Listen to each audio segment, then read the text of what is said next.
My name is Kat Donnelly, and I'm the CEO of AZENTIVE, and we are a wellness and sustainability company. And we happen to have a beautiful plasma light in our toolkit, but we're not a lighting company. So when you talk to us, we might sound kind of weird how we talk to you, because we're going to encourage you to grow outdoors if you can. We're going to encourage you to use Mother Nature to the extent that you can. So some people think that's weird, but we think that's very important. My name is Sunshine Johnston of Sunbolt Grown, and I farm in Red Crest in Humboldt County. I have 10,000 square feet of cultivation there. I dry farm. I don't use any water. I've transplanted and added water, and I've also transplanted and added no water, and I don't see any difference. And I think it's actually better not to use any water at all. I grow primarily from seed, and I have one clone selection, the loopy fruit, but generally it's all from seed, and I just do that one crop. I don't do any depths or anything like that, but I do have a home grow, and in my home grow is where I do my research and development, and I tinker just a little bit. But for my production farm, I want to be as natural as possible. That means not adding any fertilizer to the field, and being very conscious about what inputs I do have, because I believe that it is nature that perfects what I grow and not me as a farmer. And in this way, by using these growing methods, I can capture the terroir, which is the landscape. I have old growth redwoods that grow next to my farm. I'm in a farming community where there's other farm activities going on. And I also, I really like what nature does to my plants. So that's why I use cover crops and flip those cover crops and use that as my fertilizer. So thank you. My name is Jeff Lowenfels. I've got 3 books, the Teaming series, and I believe that this is a great group, because what we talk about are the 3 things that I believe we all need to have, the 3 legs of the stool: genetics, light, and soil. Those are the 3 things that you got to concentrate on. Once you get those locked down, you have the best medicine you can possibly make. My name is Sundarajan Mutialu. My nickname is Sin, but lately it's been turned to Sun by this gentleman. And I'm a technology evangelist, but my whole goal is biomimicry, is if we are going to come up with technology, how do we meld it with nature? How do we emulate nature? And so probably my most significant strategic partner, and probably the one that means the most to me, is Mother Nature. I'm Huck Marsden. I own a company called Ucanatu Educational Nursery. We provide clones and strains for basically 80% of the market that's out there right now, started in my garden. When growers get their first 90 days to come and accumulate all their strains for the recreational garden, in most cases they either came to Rainbow Farms here in Portland, or they came to our place out in Sheridan and got them from there. I've been collecting genetics since 1978, and I have seeds from just about all of the original classic strains, and that's what I prefer to grow. We do a lot of propagation, we do a lot of breeding, and we take genetics that come from other experienced growers that have extreme medical benefits. I'm not a recreational grower. I am a medical grower. I am a die-hard medical grower. If the medical program ever came to an end, I'd be that last guy fighting, okay? Because I don't like the way I've seen the industry grow. I don't like the way that I've seen growers take basic strains that had such great medicinal value to them and diminish them to nothing. Ineffective, improper growing. So we bring the new guys out there, those guys who really want to learn how to grow, and they come out and they learn our methods, I'll take with one plant what you do with 50 plants. And most of you probably grow in 3-gallon, 5-gallon pots if you're doing an indoor garden, you know, and it's quick cultivation. I'll take a 3.5 to a 4.5 month vegetation period and a 60-day, and I'll outdo any bud that you produce with one plant. You heard a myth around Portland that there's a guy who does 5.96 pounds per one plant, and I am that guy. I'm not saying that to brag, but I believe in keeping the genetics around. So if I'm using one seed in order to propagate 200 plants that will be all the babies that come from that, and then I take that plant and I put it into flower, I've actually matured it enough for it to totally outline its entire terpene profile, which gives you the full medical benefit of the plant instead of a minute part of it.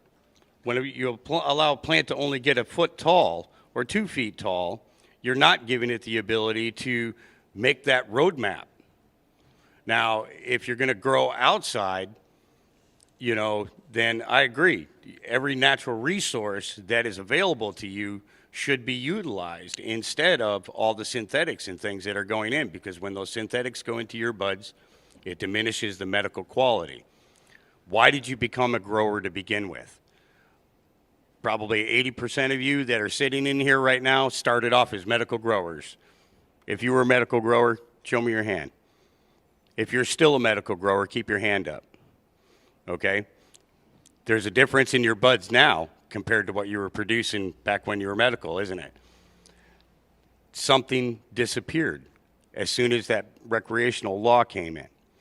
And one thing was deleted from 90% of the growers: the heart.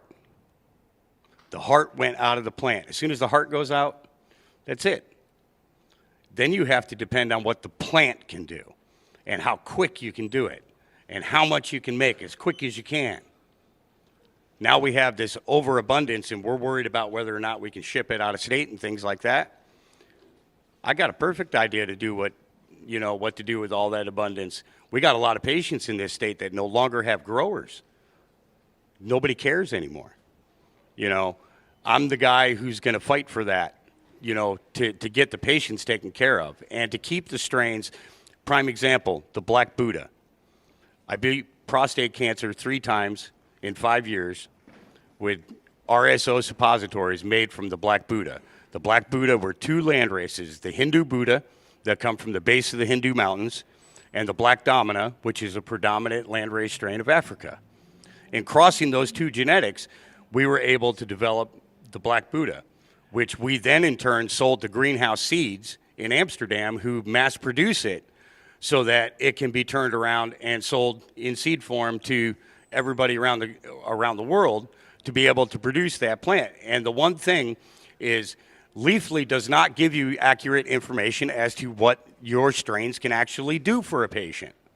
How much research did you do when you were a medical grower towards the strains that you were originally growing and turned your back on? It's time to bring the land races back, get back to the classics, and begin again, build a whole new roadmap. And I hope that through his electronics and my growing techniques and genetics and this guy's soil, to be able to turn around and take you back to 1960, when the idea of what cannabis could really inspire medically started coming forward. It wasn't just about the hippies getting stoned. I'm not old enough to remember too many of the hippies. I'm in my 50s, you know. But I do remember in the 70s and in the early 80s watching all the teenagers around me smoking. And the difference that I saw then was there was a love of the plant. And when I came to Oregon, I didn't come here to be a grower. I didn't even come here to use cannabis. I came here because Oregon was an assisted suicide state. I had 2 weeks left to live, and I came here to die.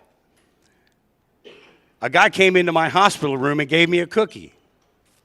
And then he came back the next day and he gave me another cookie. That man changed my life, changed my opinion. I burned pot fields. My first 2 years in the United States Marine Corps, I burned pot fields in Colombia. That was my job, to stand there with a flamethrower and burn pot. But I wasn't allowed to burn the coca plants on the other side of the road. I'm not joking.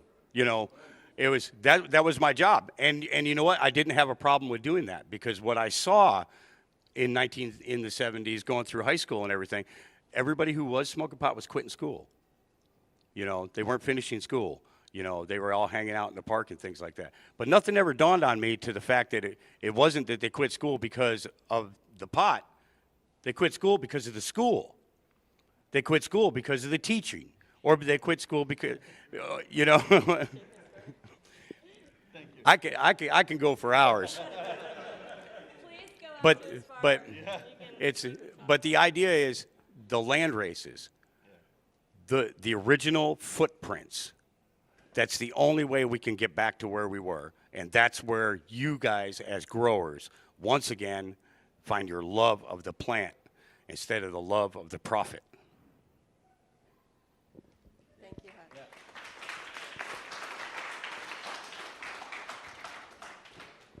So I wish we had 5 hours, because every one of these people on the panel have a lot of very, very, very important things to say. So please look them up after if you don't get all your answers. I guess we will never get all our answers. But if we don't get all the questions answered today. So I just want to throw out a question to the audience. Does anyone know what biomimicry is? Yeah, back here, you raised your hand first.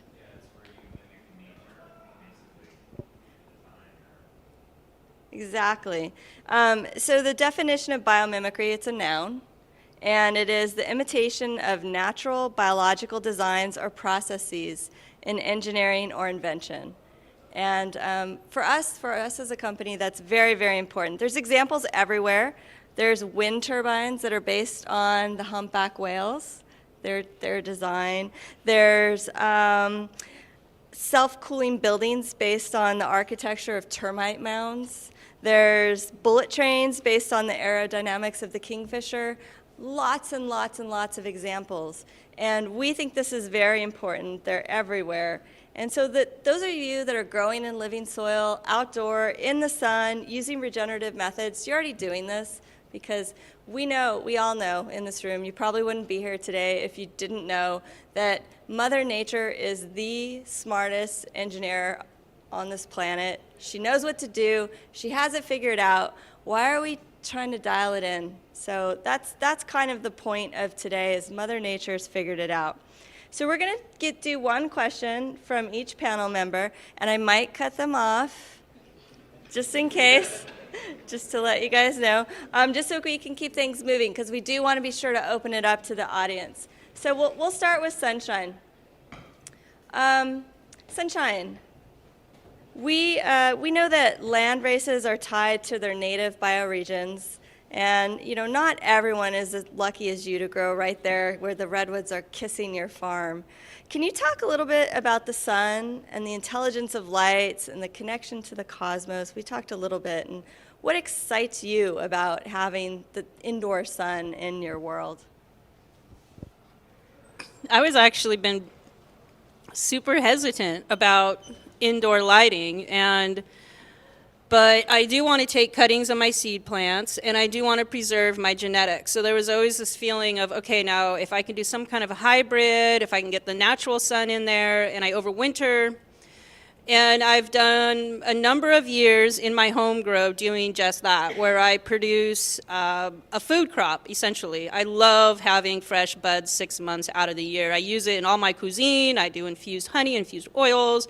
I juice raw bud, and I value it for that in my home grow, and at the same time for my genetics. So I have been wondering what to do about this, because it's true, when I see plants growing under artificial lights, my first thought is those plants are being grown in prison. It's just something about it. It just doesn't feel right to me. And with that, it also has to do with the quality of the light, because when you have sunlight which travels 8 minutes across the sky, you're getting a more coherent light. That path is following, I forget what the distance is from the sun to the earth, but I know it takes a little over 8 minutes.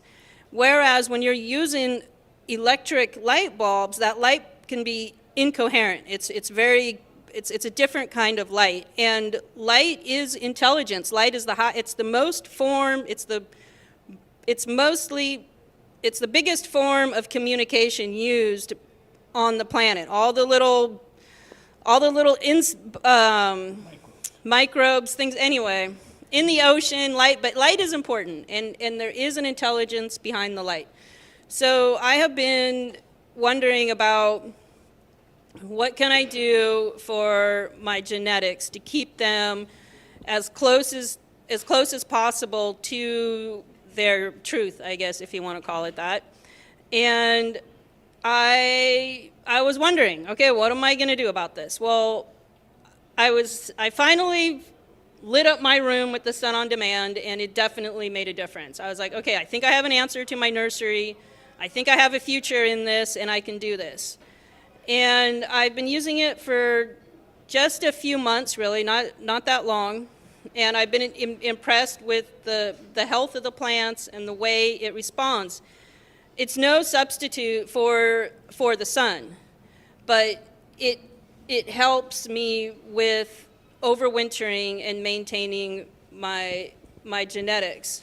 And also, sunlight is important too, because if you look at, say, the way how it relates to your terroir, to your native place and where you're at. For instance, here in Oregon, you grow amazing, amazing wine, and the quality of those wine has everything to do with the quality of the sun and the way, the angle that it hits, the partly clouded skies, the refraction of the sun from those clouds, and the way how anyway, it's a beautiful thing here in Oregon. A lot of it has to do with your latitude and where you're at. So,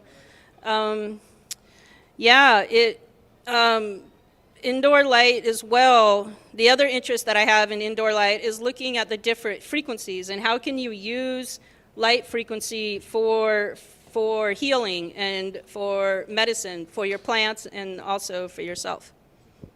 Jeff, did you want to comment on that? I heard. Well, I'm old enough to remember when people started growing indoors, and it was exciting for cannabis. Let's start there. I mean, I remember when people were starting to grow indoors anything, and we had these terrible purple lights, and you could drive around a neighborhood and you knew who was growing plants indoors and who wasn't growing plants indoors. And everybody had the same color light. It was only one kind of light that you could buy for growing plants. And then somebody discovered the difference between, the cool white fluorescent bulbs and the warm white fluorescent bulbs, et cetera, et cetera, et cetera. But all of us learned how to grow outdoors. You learned with your parents or your grandparents outdoors. And then we all started to get into the cannabis world, and the whole cannabis world, when I was a kid, was designed to be clandestine and secretive and indoors and quiet, and so you had to go to lights. And so we used whatever lights we had. And of course, the minute you go indoors and you go away from the sunlight, you've got a different plant, blah, blah, blah, and you breed the plant differently. And so it's not just the light, we need shorter plants. And so let's go to Afghanistan, let's get some Afghani and mix it in with these taller plants. Let's make some smaller plants. And all of a sudden we end up with a plant that is designed to be grown indoors, because that's the only place you can grow it, and that's the only reason why you look at the genetics of that plant. We want to be able to grow something indoors, as successfully as possible. When in fact, the real place to be growing is outdoors, under the sun, with real soil and real microbes and all natural conditions. And so we're stuck. And then we add in I'll call it the miracle grow general hydroponic syndrome, where they've got a product, they want to make you use it, they convince you to use it, they show you spectrums that are, but they convince you that they're the best, And then you run into a sun on demand type situation, and all of a sudden you go, wait a second. I could be indoors and have everything that I needed outdoors, because I got a sun on demand, and I can pretend I'm in Durban, South Africa, indoors, and dial in the light like it is in Durban, South Africa. In theory, I can get soil microbes like they are in Durban, and all of a sudden I'm growing Durban poison the way they grow it in South Africa. Whoa. Now that's the way you would do it outdoors, right? You'd go get the right stuff, you'd be going on the right lights there. And so, you know, we got to just adjust. If you're going to grow indoors, grow outdoors indoors. Don't grow indoors because it's easy, you know, because this is how we developed the system so that the plant will fit indoors. That's not the way to go. And then at the end of it all, of course, is that the light and land race are you know, they're like this, and terroir. You know, the Durban poison that you grow in Durban, South Africa is going to be different than the Durban poison you grow in Grants Pass, period.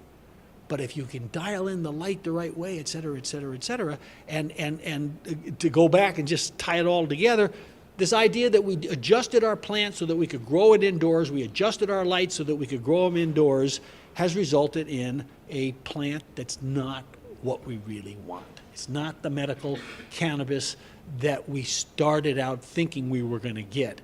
It's a Walt Disney, you know, Ford Motor Company, Scotts Miracle-Gro designed plant.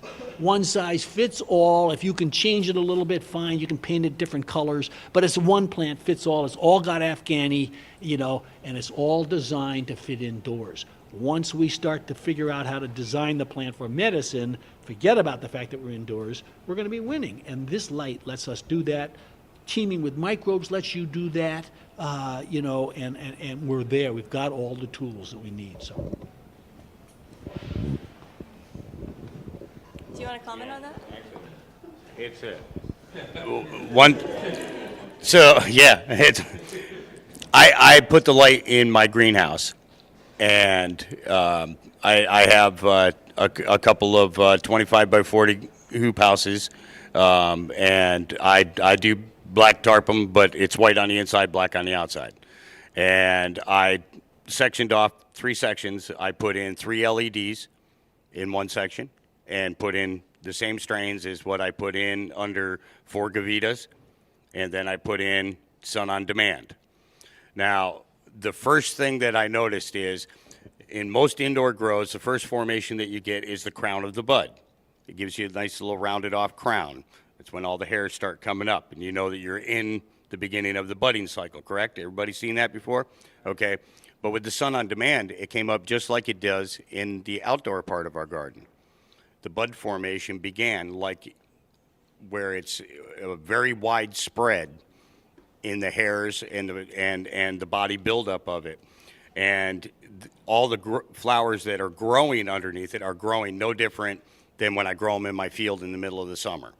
You know, and we just finished our first winter crop ever at the farm out here because we had no heat. We, you know, you don't even want to know the story behind that. But we, you know, we kept the genetics alive through the winter. And when these guys brought out the Sun on Demand and we put it in there, we said, okay, let's do a comparison.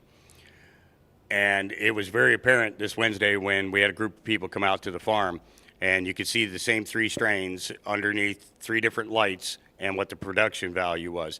On the Afghan Inferno, we probably got more than 3/4 of a pound more in a 20-gallon pot than but this was done in a 5-gallon. Okay, we did this in a 5-gallon, but you would have thought that it grew in a 20-gallon pot. But under the Gavitas, I got a plant that was like, you know, like a 5-gallon pot. You know, we got maybe a pound and an eighth at the most off of that plant. And under the LED, we got less than a pound. We were closer to 3/4 of a pound. And the quality of the bud was, each one of them was a little bit different. The Sun on Demand was the most effective medically, you know. And that's the big thing, is it's one of the triggers that we use for adult seizures. The one that's under the LED didn't have the desired effect. The ones under the Gavita came close, but they weren't there. The one under the Sun on Demand, no seizures since that day. So that tells me that going in that direction was the best thing for us. And now we're actually cleaning out the entire hoop house, and we're going to do Sun on Demand in the whole thing. The footprint of this plant or of this light, I've never seen a light that can penetrate through and penetrate down into the soil and not overheat the room and, causing airflow conditions and everything else. And, with proper CO2 being instituted at the same time, you could have, your growth abilities are exponential.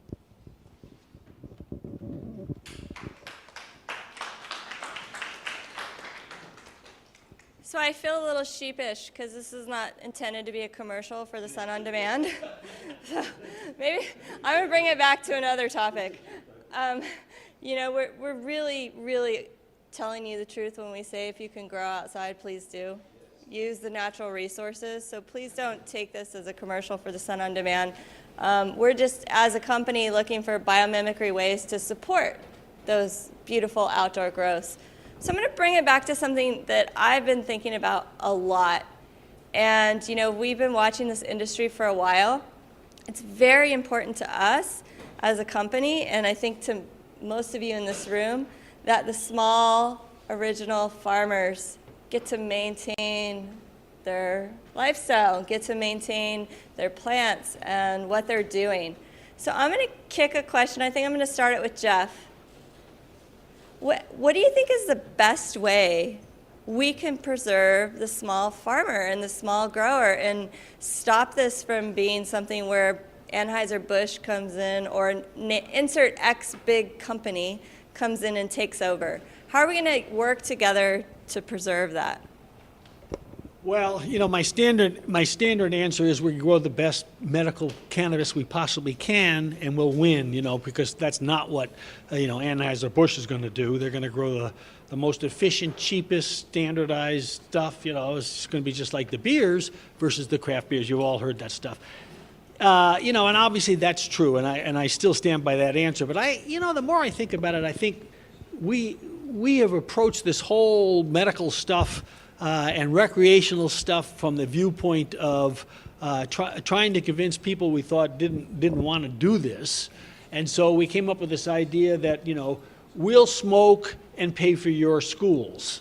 And so we sort of went around in Colorado. All the states have this thing. We're going to raise taxes. This is great. It's going to be terrific. You don't have to smoke weed, but we're going to raise tax money by letting other people smoke weed. And so we ended up with this situation where it's becoming untenable for dispensaries, for individual growers to be able to deal with the taxing situation that we've got that's been imposed upon us because we wanted to legalize it. And so we thought, gee, this is a clever way to do it. Well, I think we got to sit back now and figure a better way to do it. And one of the things I've always thought we could do, and I don't know how you do it, we don't use our political power the way we should.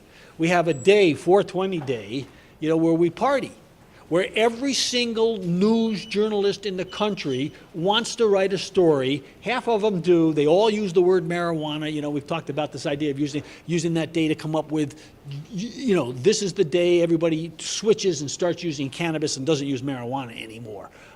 Some political something or other. And maybe what we need to start doing is say, wait a second, this taxing situation's gotten out of hand.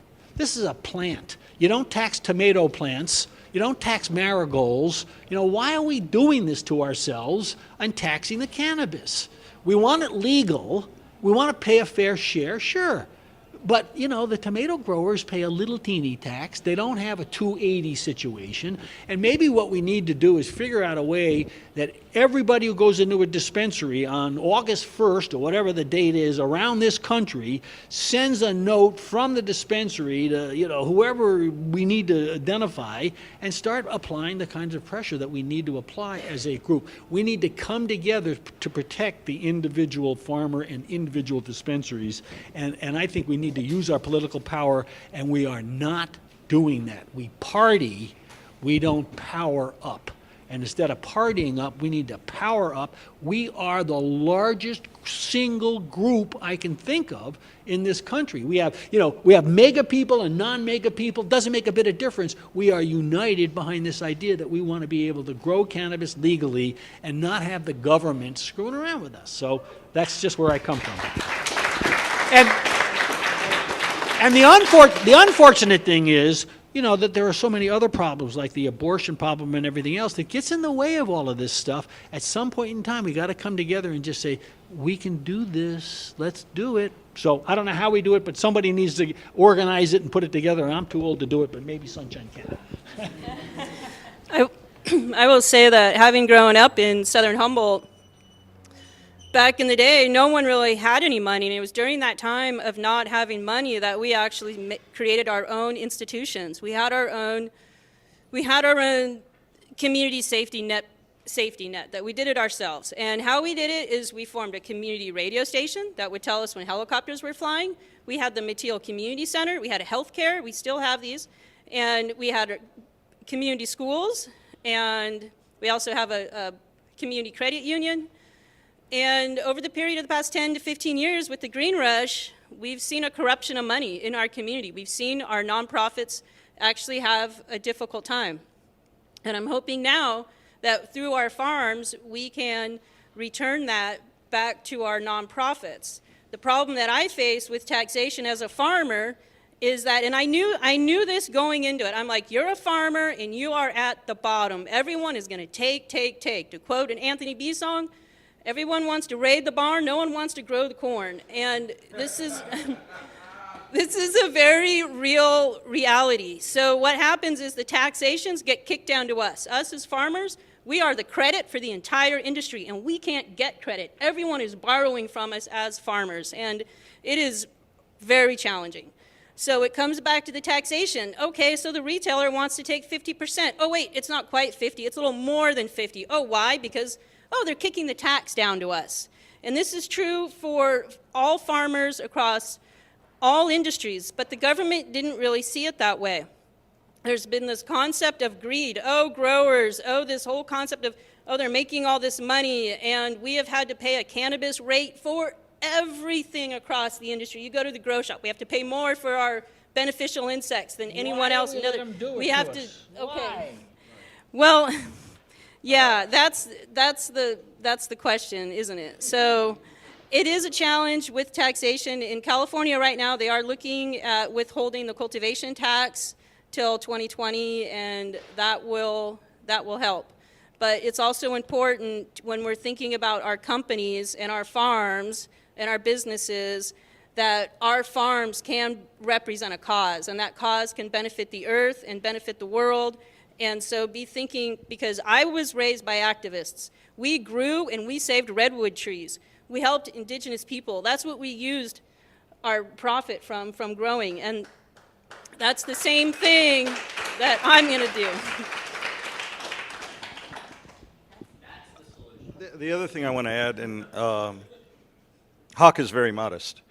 At his the work that he's done, he does it with a very big heart, and he gives 75–85% of his money out. He tries to work on about 20 or 10% of the money that comes in. The rest of it goes to his patients. The rest goes out to teach people how to grow, to save their lives, to save their children's lives. So I think it takes that kind of heart, and that's what he's talking about, is that heart has to come back. Not just heart for yourself, for your patients, but heart for that plant as well. So I think when you talk about smaller farms, you have to be somewhat differentiate yourself from the marketplace. You have to put your heart into it. And that's what's going to show. That's what's going to show in the plant. It's going to reward you for having that heart. And so I think with a small farmer, you've got to stop conforming and be more individual with what you have. And love yourself, love the plant, love your patient. Throw that love out, it'll come back to you in so many different ways. I think that's the plight of the small farmer, not to conform.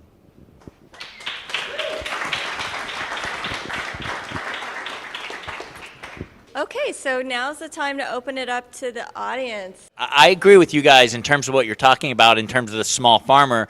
Opening up regulation is only going to encourage big business to come in. 280E, as painful as it is for us, prevents major pharmaceutical companies, prevents major alcohol companies from putting money into an industry where they're not going to be able to make money. As soon as those laws are lifted, they're going to be coming in hungry as can be. The only way we can survive is being individuals, being true to what we believe in, having a cause, putting something out there, not necessarily even the greatest bud, but the greatest care for the environment, the greatest care for our community. That's how we can set ourselves apart and actually do something good besides grow great cannabis and supply great patients with cannabis. Huh? How do we do that? I believe we do that, but I think we should be coming together for better causes, for higher causes, is what my feeling is. So I know it might vary a little bit because we're collecting cannabis from Africa, Thailand, Afghanistan, a lot of different places, but kind of as Sunshine was saying about Oregon being a good place for wine and now it's growing, I'm curious if anyone has any recommendations on what to look for as far as property or environment or signs that maybe the terroir might be something to work with.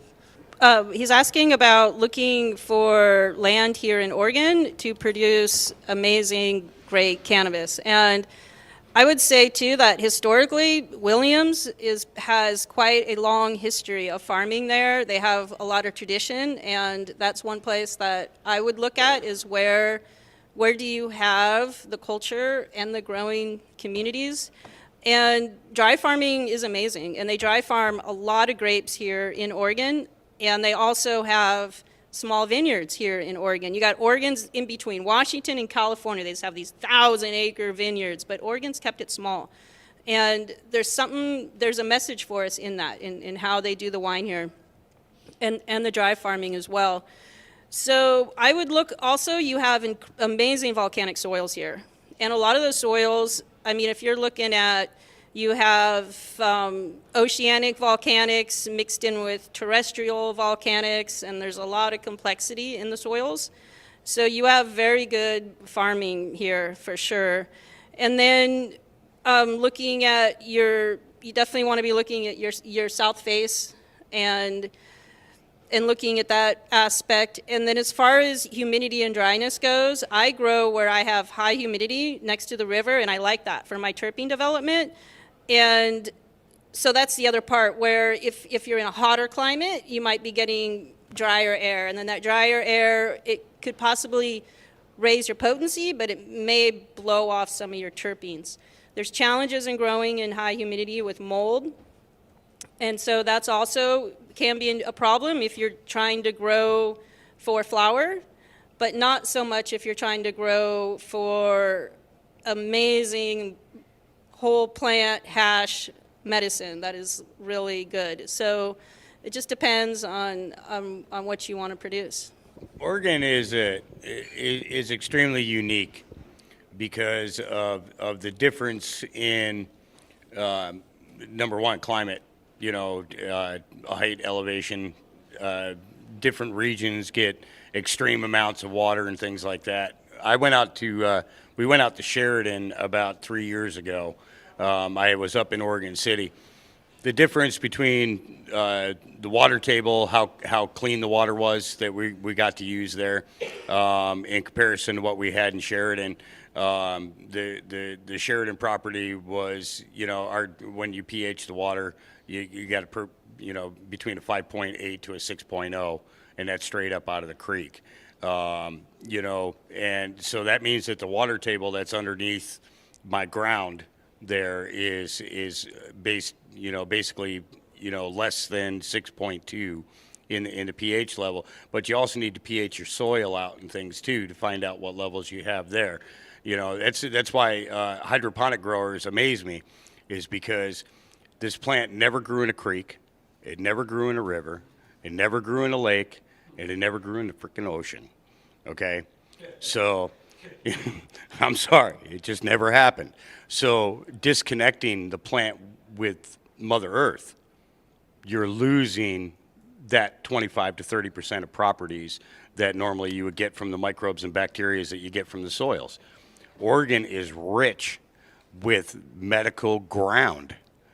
There's no other way to put it.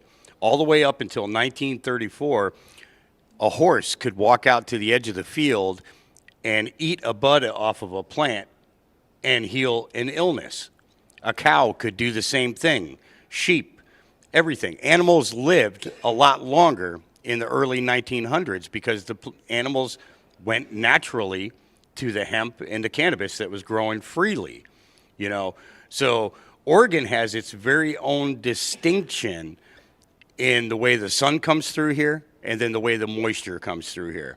And the waves that it comes through enriches this soil so much. And it's the idea of correctly using your outdoor environment in order to produce the best that you can. You want to save your medical market, okay? The way to do it is to think back to why you started growing in the first place, you know, and those original lessons that you learned. Forget the science and break it down to the soil, break it down to the sun, and break it down to your genetics. Make it simple. So I have a question for the audience. How many of you have any kind of supplemental lighting to support your farms? Not that many. Yeah? So how many of you are just growing just pure, only sun? No supplemental lighting whatsoever. That's impressive. That's impressive. Well, I wanted to just ask Rajan a quick question about the difference between artificial lighting, whether that's high pressure sodium, LED, metal halide, and sunshine. Okay. Wow, that's a long question. But quickly, yes, of course. That's like telling Hawk quickly.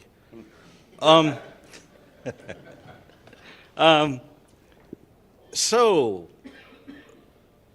sunlight, as Sunshine described it, coming here to Earth is the energy source of the whole world, all of us, everything, right? It creates that energy.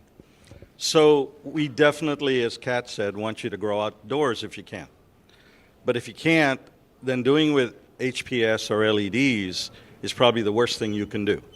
And the reason is, and maybe HPS is probably better than any of them, which is probably a crazy thing to do, maybe a little metal halide.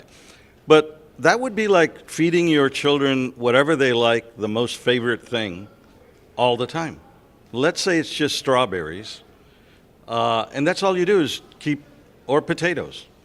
I grew my children only on potatoes. Look at it, it's beautiful, it's big. Look at how big my kid is, 6'4", eating potatoes. Well, does he get all the nutrients? No. So all these lights are working on about 23% of the sun spectrum. Not only the radiant flux, but the electromagnetic flux, meaning the particles and the waveforms are not coming to your plant. So you're really, in essence... And to the microbes. And to the microbes, yes, of course. And so you want to be able to penetrate down with the green light. The green light, they always poo-poo green light. They say, oh, no, the plant reflects green light. No, it doesn't. It absorbs green light. It allows it to go through. That's what allows the penetration. So you want to activate your microbes. You want it to have this really beautiful symbiotic relationship, which is what happens in the beautiful redwood trees here in Oregon, right? So that's the kind of atmosphere, that's what you want to set up in your grows indoors. So when we designed the light, we actually wanted full spectrum, exactly every one of those, quarter wave, eighth wave, everything the sun does, to be available rather than one specific margin and you're trying to guess it. And so growers have tried to dial it in. Well, no, there's no dialing it in. That plant's dialed it in. You're just provided it something. It's the one that's doing all the work, not you. So don't even think you're doing that when you're doing something artificial. And so now you got to make up for, just give me a few seconds. So now you got to make up for biochemicals because you can't give it everything. Just like we do now, we don't take care of our lower gut. 70% of our immune system is here. So what do? We go to Costco and buy a bunch of vitamin D, because you're not getting it out of your food. You got to get it out of your food, which is the same thing with your plant. So what happens with LEDs? It's actually harmful to you. It's harmful for people. People know that. There's studies on this, and you're just giving it one sharp. Same thing with high pressure sodium. It'll grow, as you well know, with a flashlight. I mean, it's a beautiful plant, but don't give yourself credit. So The reason and people walk in and they go, oh, look at all these great light. No, they look at it from a luminous flux, what their eyes can see. I'm not getting enough coverage. Really? You can see ultraviolet? You can see infrared? Really? That's really great, you know. So when you look at something, and the way I'll prove this to you, and I'll stop, Kat, is when you look at, what's the bird in India with the beautiful plumage? Peacocks. A peacock. Do you know what color a peacock is? Anybody know? What color is a peacock? A lot of colors. It's gray. Seriously. It's gray. Everything about that plant is gray. But the way nature, biomimicry, creates edges in that feather, refracts the color to your eyes. You think it's blue and green and red and all that, but it's not. It's not. So when you walk into a grow room and you go, oh, I got light coverage, here's my par meter, let me give it 23% of it. Now you wonder why? And then you create these hybrids that are poison. So either you're doing poison weed, seriously, or you're doing cannabis, right? That's all you're doing. If you're doing outdoors and you're doing regeneratively and you're doing living soil, that's medicine. Anything above and beyond that with HPS or anything is poison. Sorry. Go for it. Wait a minute. I just want to add one thing. So in teaming with microbes, I always say, 50 to 60% of the photosynthetic energy is used by the plant to produce the exudates that drip out into the soil. If you're using an LED light, if you're using an HPS light, you are not allowing the plant to efficiently and easily get that photosynthetic energy that it's using to make those exudates. That's the first thing. The second thing is in teaming with nutrients, I point out that there are 17 nutrients that make everything that's in that plant. We can put down all the garbage we want that's made by, general hydroponic, et cetera, et cetera. It doesn't make a damn bit of difference. It's those 17 nutrients that you gotta have so that the plant can make what it needs to make, all right? If you don't and the plant makes everything using the photosynthetic energy and some of the energy that's made by the mitochondria. If you don't have an efficient source of energy coming in terms of light, the plant has to struggle to do it, and that's why you end up with poison or cannabis that's not really the kind of cannabis that we want. So we know this in the agricultural field because we know that from 1948 or 45 after World War II on, our nutritional value in a bowl of salad has gone down to the point where it's worthless now. Because of the inputs that we put into the soil, because a lot of this stuff is grown indoors, a lot of this stuff is grown hydroponically. We know it. We know it from the food side of it. The same thing applies to the cannabis side of it. We know it, and yet we still go out and buy an LED light because it's cheapest, we can afford it, it's efficient, rather than trying to grow the plant outside, first of all, where you don't have to put in all these inputs, and second of all, trying to figure out a way to grow it inside as close to possible as it is outside. That's what we're supposed to be doing. Not the cheapest way, but the natural way. And we tend in this industry to go the cheapest way, the most efficient way, as opposed to the natural way, which is really what I think we ought to be doing. So. Thank you. So Alex, you had a question. Yes. So if you could maybe explain the importance of ancestral growing, dry farming, and boosting community, as well as incorporating Jeff's Teaming with Microbe series, SIN's Light on Demand, as well as the genetics here. Don't you feel like we could possibly be in a golden age of possibilities and new possibilities within the Canis genome itself, and maybe even going back to where we had access via trade routes like the Silk Road or seafaring trade routes, that maybe those Landrace genetics were being bred through different countries, that they just were using they were just using selection through thousands of seeds as opposed to maybe 10 seeds that we're used to now. Can you maybe touch on that stuff? Good question. Okay, so it's commonly known that that in full variables that there's approximately 136 original land races from around the world. And within about 400 years, that tripled because of cross-pollination due to regions that they were growing in and so on and so forth. And that's why you get some of your breakdowns of the different types of Afghani or the different, your base sativas and so on and so forth.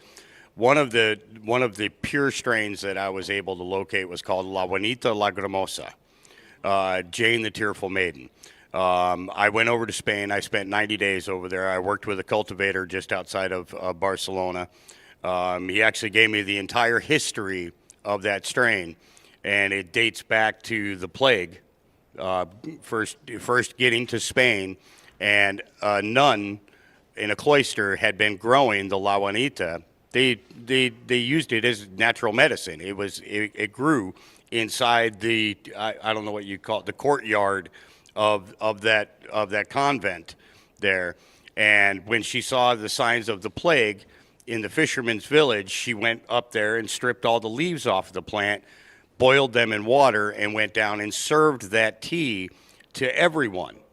Okay, only people who died from the plague during that period of infestation were the people who did not drink the tea, who refused to drink it. They thought it was a devil's, thing. Okay, so and the preservation of that was actually carried on through the religious sect, not so much as the common farmer, having it available to them. And when villagers got sick, they would go to see the nuns. The nuns would take care of them. But the name of the strain actually came because of the woman. She was beheaded, by the King of Spain for healing those people. There was a land deal involved, and they needed the villages cleared out so that they could build a French port. And Isabella would have married the King of Spain at that time. And it was at that time that they found out that this woman altered their plans. And there's a famous painting that was done of the woman hanging her body upside down in the form of a cross and her head in a spike right next to it. But the cloister is in the background of the painting. And in the window, you will see the 100% sativa leaf. You mentioned that the 136 original landrace tripled over about 400 years. Yeah, it was tripled to quadrupled. So that would be from today. We're talking about 400 years, because you have to remember hemp was in huge production back at the beginning and establishment of this country. So we had seeds coming in from all over all the European continents, between Spain, and Ireland, Scotland, every place that they, even Rome, Italy. Italy was known for some of the best, highest grade hemp available for making, for clothing and for sales. So you think about a lot of the strains that were crossed into the original land races were hemp that were crossed into it. And that's where you'll find variations. When you do 100 seeds, you can find a variation of a seed that gives you a higher CBD value to it.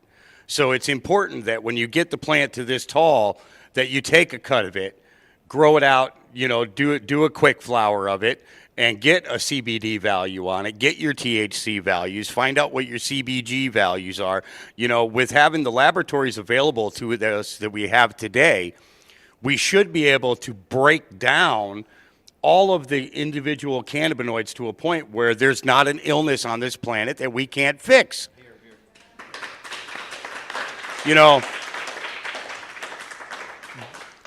I think when the Creator reached his finger down and touched a spot and the first cannabis plant grew, he knew exactly what he was doing.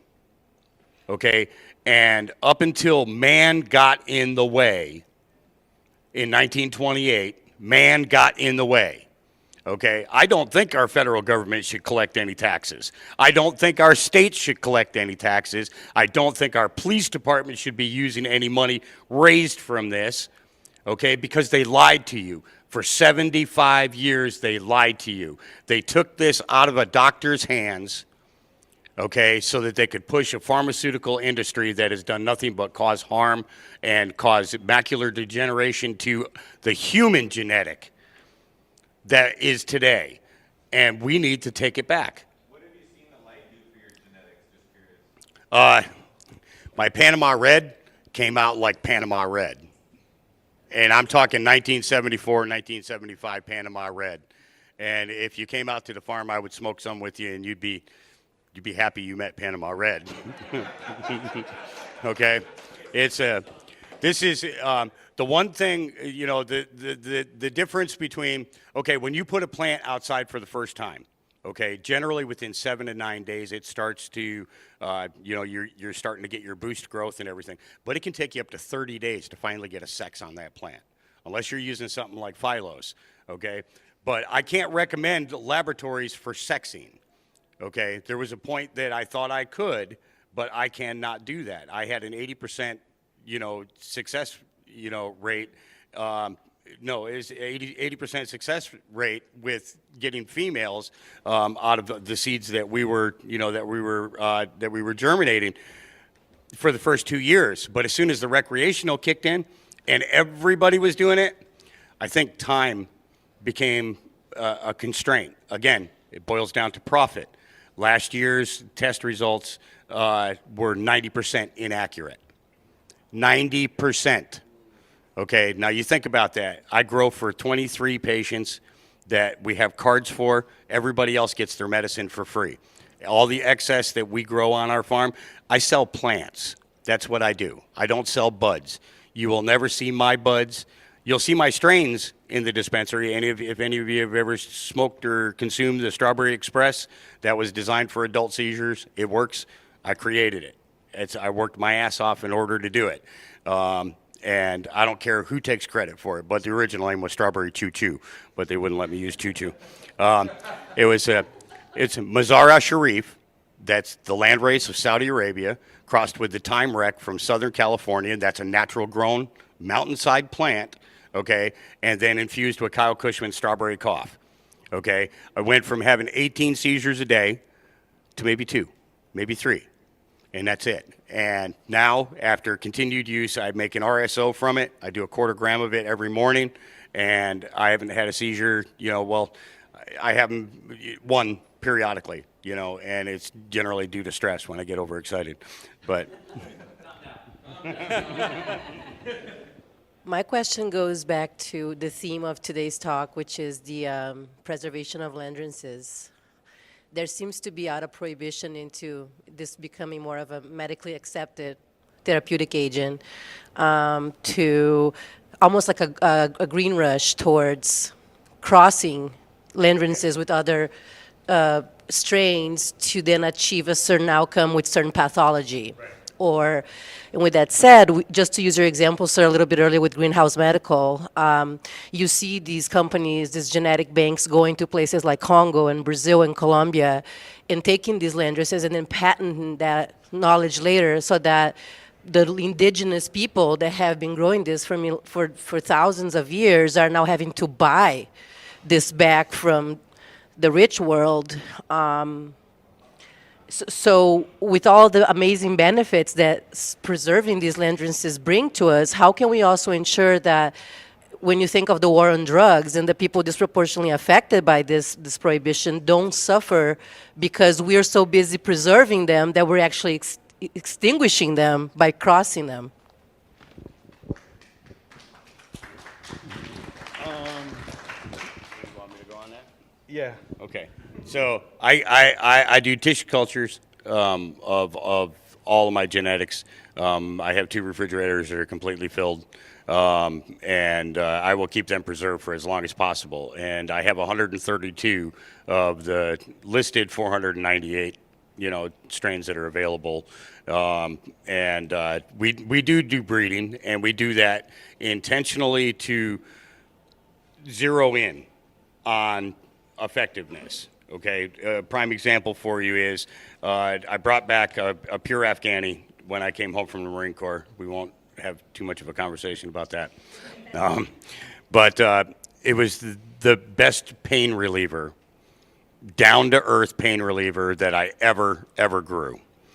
And the one problem that I was having was, okay, let's simplify it. A person who's in pain 24 hours a day is predisposed to be an asshole. they're always in pain. Okay? So what if you could take away their pain and change their attitude?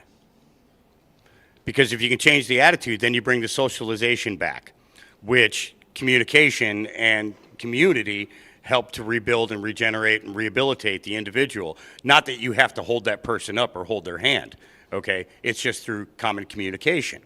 So we took a pre-79 euphoria, which was known for taking a woman who can go from 0 to bitch in 3 seconds and turning that switch off so that she becomes mom again, you know, or that person who is suffering from, you know, PTSD type issues that snap to judgment or snap to reaction to what you see, you know, happening around you.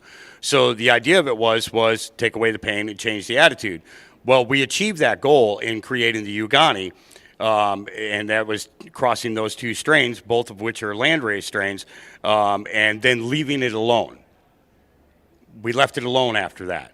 But what we found was that it actually worked for sight, sound, odor, over alertness, over awareness, and paranoia in a veteran, giving the individual back, but getting rid of the symptoms of all of the PTSD.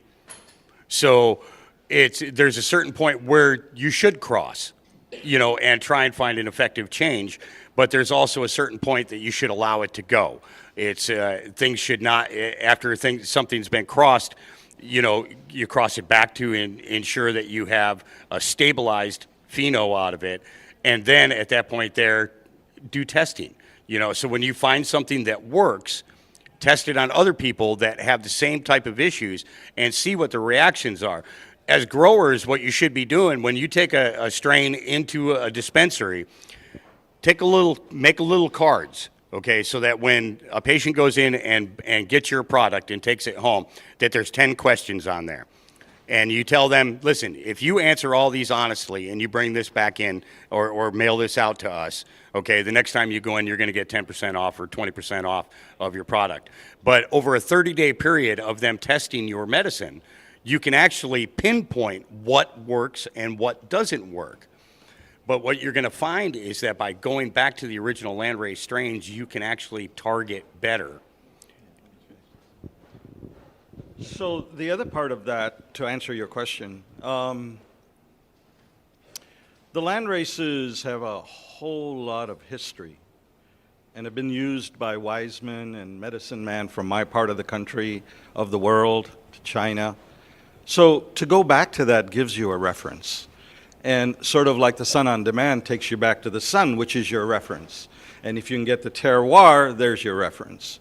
And if you come with the genetics, there's your reference. You're somewhere there. The hybrids that have come about is because it's called resistance farming, right?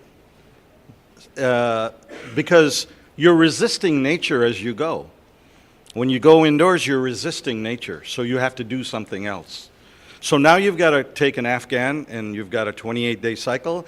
I need to make money. So you know what? How do you think OG Kush came along, right? Mm-hmm. Because somebody wanted to make money. They wanted a short cycle and they wanted to get a high. So it's not all about THC. It's not about THC. It's about full plant extract. It's about the ensemble effect. Because you know what? That plant has figured it out already. You trying to screw up in there, you trying to go in there and try to do extractive and all that, trying to be a pharmaceutical company again is totally bullshit. Excuse my French. But it's totally bullshit because you're poisoning the people, you're cutting your own business, and you're shortchanging, you're sure damn well can't look in the mirror. Now, so let's go back to that. So what hopefully we're trying to do here is to talk about how do you create your own medicine for your patients? How do you differentiate yourself in the marketplace as a small farmer? And Kat, just give me a few seconds. Laurent, right here in front of us, is one of the inventors of the light. He's the first visit with us. He's from Switzerland. And thanks to Sunshine, we were invited to meet the farmers in Humboldt. And the first thing he said after the night was, Sundarajan, we make lights. I said, yeah. These are all outdoor farmers. yeah. Why are we here? Like, they, you know? And I said, well, yeah, we want outdoor farming. He wants outdoor farming. He's got a young daughter that he doesn't want that kind of food being grown because we're doing food with it too. So we could have sold out. We could have gone in and had, say, Gavita, hey guys, want to get a license? We could have made a significant amount of money, but we're down here talking to people who care, who want to care about their patients, who want to create medicine, who want to do food growth. So empower yourself instead of trying to be like everybody else in the grow. Find medicine that you want to grow, that you have in your heart, that you would like to solve. A lot of the growers that we talked to had personal experience. Harry Rose with Treatwell, although things went awry for him in his business model, he's back again as Rosette down in California. He was saved by his own balance tincture, and that's why he's here. So I'm sure most of you have stories of people you've helped, or you helped yourself. Get that medicine, the one that you feel the most passionate about, and make it as best as you can. You're going to blow away everybody. People are going to find their way to you if you do that in a very natural way, even if it's indoors. Sorry. Yeah, I just wanted to answer your question, and it's true. Intellectual property from indigenous people around the world is, it's being taken and being used commercially. And so this has been happening across the Amazon basin, where pharmaceuticals coming in and finding these plant medicines. And it's not just about preserving small farms here in Oregon or in California, but it's across the world. Women have been cultivating this medicine. They have been it's been allowing their children to go to school. And that still, we need to keep those small farmers around the world alive and preserve that. And with that, I don't really know exactly what the answer is around genetics and around, I don't want to see a serf system where it's like, okay, we come and take your genetics, then we sell it back to you, and then you grow for us. Oh, now you can make a living because you grow for us. And that model it may not be the right one. Part of these genetics, they're entering commercialism for the first time, these land races. These were grown, not intended for money, not whatsoever. It was used for spiritual healing. It was used for healing people. And this clash with commercialism it's very real, and it's something that we should all be thinking about.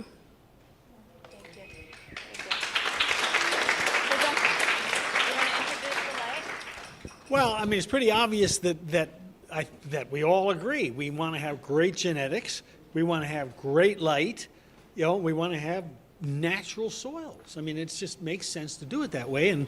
And I just am always so impressed when I come to a talk like this and I listen to people and, I have my stupid ideas and then I hear somebody, refine it and make it even better. And this is what's so cool about this industry that I don't think we'll ever see the big guys doing. We get together, we share information. I always like to say we're just one big cell, and we're all enzymes in here, and we're all helping build the cell better. And that's what we do. And it doesn't matter whether you make money or not. What matters is that you grow the best plant possible, because that's what it's all about. We're supposed to be growing the best plants possible. So let's go forth and do it. Period. I just wanted to add to this conflict between commercialism and being farmers, and that is that this culture of gifting and sharing is with the home grower, and we should be encouraging and be helping everyone home grow.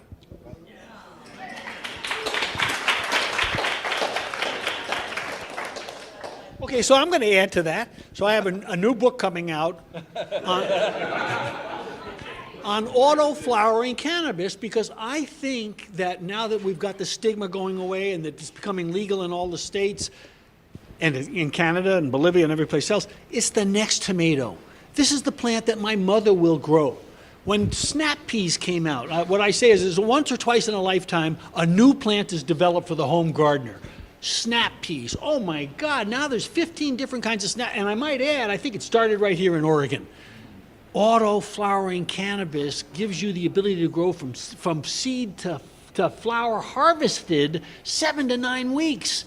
That's if you fertilize it too much, you screw up the soil food web too much, they don't grow well. Holy crow, it's a plant that needs to be ignored in a sense. You give it natural conditions, it does phenomenal.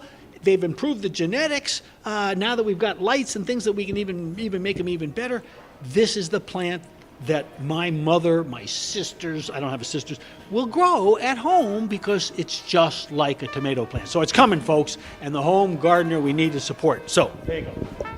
Thank you, Jeff. So speaking of that, we do have a couple books and a hat signed by Jeff. So if you're a huge fan, come up, claim it. We will give that to you. And then I think we're going to turn on the light for anyone just interested in seeing the sun inside. I've seen it 1,000 times, and I still am amazed every time it turns on. So if you have 5 minutes, stick around for that. David, you want to turn it on?